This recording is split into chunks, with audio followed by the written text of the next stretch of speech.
মধ্যপ্রাচ্য ঘিরে নতুন উত্তেজনা। যুক্তরাষ্ট্র ও ইসরায়েলের যৌথ হামলায় ইরানের সর্বোচ্চ নেতা আয়াতুল্লাহ আলী খামেনির হত্যাকাণ্ড ঘিরে বিশ্ব রাজনীতিতে শুরু হয়েছে তীব্র প্রতিক্রিয়া।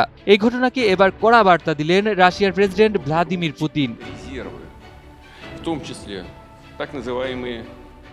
নেক নিয়তে বরকতময় হোক আপনার টাকা। ইউসিবি ইসলামিক ব্যাংকিং একটি পরিপূর্ণ ইসলামিক ব্যাংকিং ব্যবস্থা। ঘটনার শুরু ইসরায়েলের ইরানে সামরিক হামলার মাধ্যমে। ইরানের বিভিন্ন গুরুত্বপূর্ণ স্থাপনায় লক্ষ্য করে হামলা চালানো হয় বলে আন্তর্জাতিক গণমাধ্যমে খবর প্রকাশিত হয়। পরিস্থিতি দ্রুত উত্তপ্ত হয়ে ওঠে।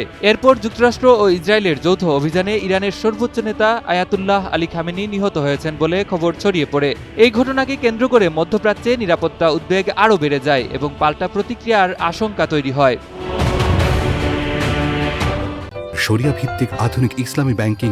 ইউসিবি ইসলামিক ব্যাংকিং একটি পরিপূর্ণ ইসলামিক ব্যাংকিং ব্যবস্থা। এদিকে ঘটনার পরপরই প্রতিক্রিয়া জানায় রাশিয়া। দেশটির রাষ্ট্রীয় সংবাদ মাধ্যম তাসের বরাতে জানা যায়, প্রেসিডেন্ট ভ্লাদিমির পুতিন খামেনির হত্যাকাণ্ডকে আন্তর্জাতিক আইন ও মানবিক নৈতিকতার গুরুতর লঙ্ঘন হিসেবে আখ্যা দিয়েছেন। পুতিন বলেন, এটি এমন একটি হত্যাকাণ্ড যা আন্তর্জাতিক নিয়মনীতি সম্পূর্ণভাবে অমান্য করেছে। তিনি আরও বলেন, খামেনি রাশিয়ার কাছে একজন প্রতিভাবান ও গুরুত্বপূর্ণ রাষ্ট্রনায়ক হিসেবে স্মরণীয় হয়ে থাকবেন। বিশ্লেষকরা বলছেন, রাশিয়ার এই প্রতিক্রিয়ার পেছনে রয়েছে দীর্ঘদিনের মস্কো তেহরান সম্পর্ক।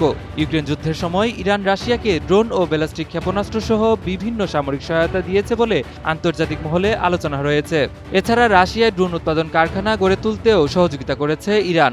ফলে খামেনির মৃত্যু শুধু একটি রাজনৈতিক ঘটনা নয়, বরং কৌশলগত মিত্র হারানোর বিষয় হিসেবেও দেখছে মস্কো।